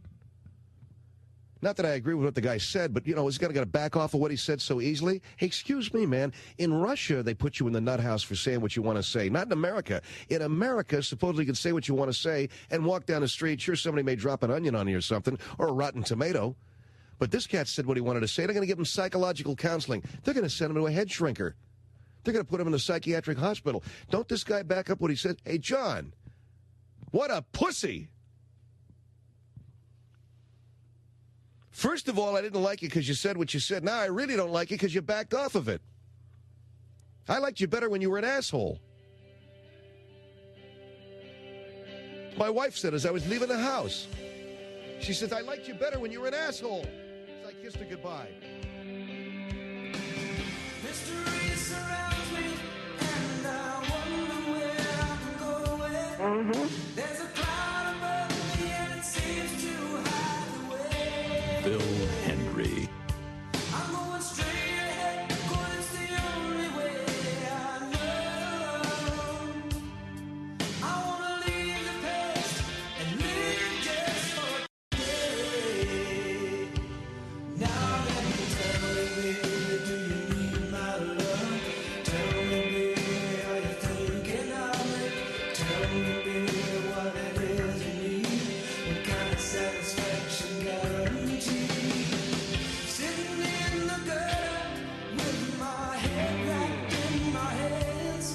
I've been drinking all night and I just can't stand the pain. It took a lot of trouble just to make me understand. Now it's clear to me, but will it ever be the same? Now let me tell you, baby, do you need my love? Tell me, baby, are you thinking of it? Tell me, baby, what it is you need. What kind of satisfaction guaranteed?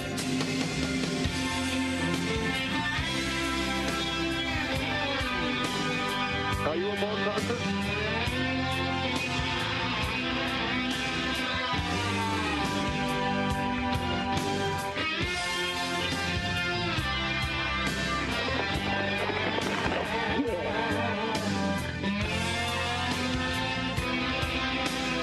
Yes, I was in pain, but it hurt good.